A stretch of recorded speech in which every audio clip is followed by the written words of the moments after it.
Alright, I'm going to give my review on the Alesis DM5 Pro electric drum kit. Now, I just got this about a week ago. Set it up and messing around on it for a while and just kind of had a chance to get used to how it feels.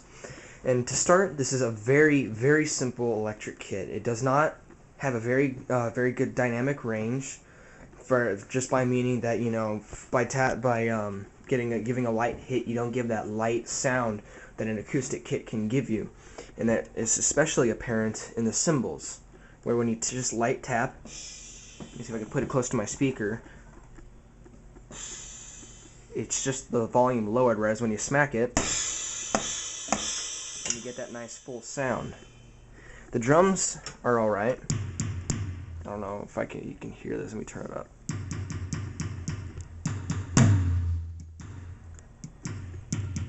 That's what I'm doing right now.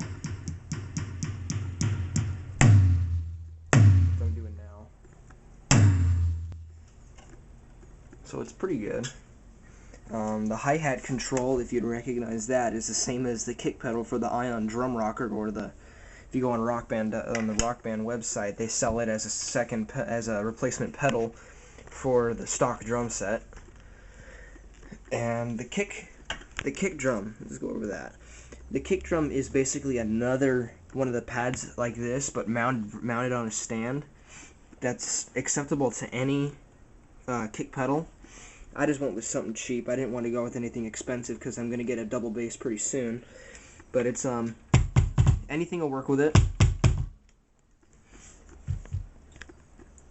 And it only comes with 3 cymbals. It comes with just one for a ride, which I don't have it set up like that, and then one for a crash, and then the other one for your hi-hat. I actually stole the 3rd cymbal from my Ion drum rocker for the ride cymbal. The only voice that I heard that had a decent dynamic range on this drum set was the ride, where you give it a light tap and you get the nice pinging sound that you get from a really light tap on an acoustic kit. You hit it harder and you get the ring, which is probably the most realistic sound that I've heard on here. The only other thing is that with the hi-hat pedal, since it's just like the kit, since it is pretty much the kick pedal from the Ion drum rocker, it has basically only an on-off switch. So every time you push down on the pedal, you get this crappy sound. No matter how hard or how soft you hit it, because it's not a proportional pedal like you get on a Roland drum set. So if you get this, don't expect it to be ridiculously awesome and just comparable to a Roland drum set, because it's not. It's a very simple one, just meant to mess around with. Now the drum brain. It's very simple. You got a screen down here which tells you what drum set you're on. A little selector wheel over here which you'll use, when you spin it, you can select your different kits. Like this kit 19, which is kicks and snares, is basically a kit where any pad is set up to be a snare or a kick, so you just get this crazy drum thing going.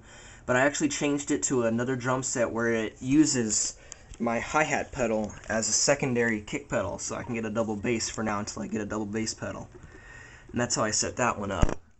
And the drum model is very easy to use. I figured out how to use it without even looking at the manual.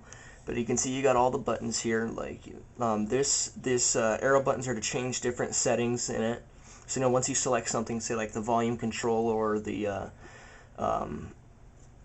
different parameters like that, you use this to change it back and forth. There's what's called note chase here, that button. When you push that button, when you want to set it up, you hit the pad that you want to change, and it locks onto that pad. You only need to hit it once, and it's set to change that pad. You go and hit another one, it's going to lock onto that pad. And that's what note chase is for. And you come up here, and you got all the different things like voice. This is where you change the type of instrument that you got. Say your tom, you want a different style of tom. You can make sure note chase is on. We're gonna go and select voice. And let's see, I want to change my snare. Just tap it. It'll lock on. And you can see what it says. I have snare, voice number 4, which is the Heartland snare. Now with this parameter button, you're going to scroll. You can see there's a line, an underline, right here that's under this first 0, and you move it over here, and when it's under snare, this is where you change the type of voice. It's categorized by the type of kicks, the type of snares, the toms, and the cymbals, and another section for random effects. So what you're going to do, if you want to change the voice of your snare, you're going to get the cursor so it's under the 0, and you're going to scroll around, and you can see it's changing different names that they have for different sounds, and you're just going to find the one that you want. And you can see there's a rim shot right here if you have your snare set up, because the snare comes, there is one dual zone pad in the kit, and I have mine set up as the snare for the rim shot. So there's your rim shot, and I'm going to put mine back on the snare that I had it on. And now once you have it the way you want it, you can come up here and you can hit tune. And what that does is you can change the pitch of the drum pad, or the pitch of the sound. And that's a really cool feature too.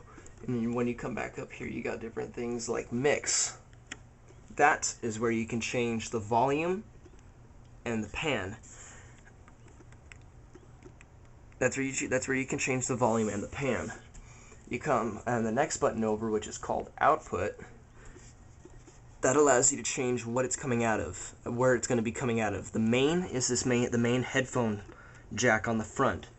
If you go to auxiliary, that's a couple of inputs on the back for, say, drum monitors or speakers or a speaker system.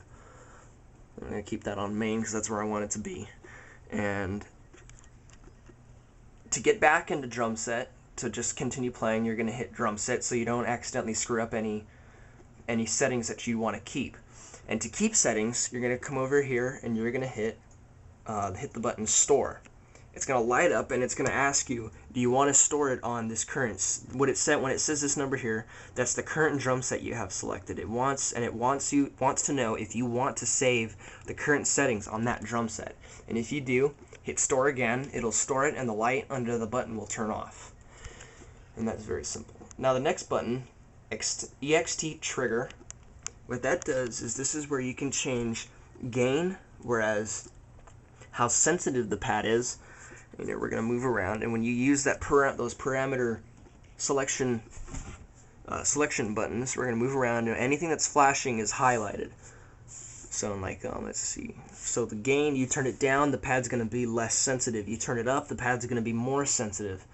And this VCRV, that's basically the same thing. It actually is kind of a secondary volume control. So if you want to turn the gain down because you're getting a lot of crosstalk between pads, you're going to want to turn the VCRV up so that it compensates for that loss in sensitivity. And that's where that comes into play. And if you keep scrolling over sideways, you also have a crosstalk adjustment, where you turn it down to 0, and the pads, it helps cut down on vibrations from hitting another pad, accidentally triggering another pad, and all that different stuff. And there's other things over here, like this DEC, keep that at 10, that's where you want it. And I'm not sure what noise does, I haven't exactly fooled around with it enough to figure out what that does. And the next button up here is group.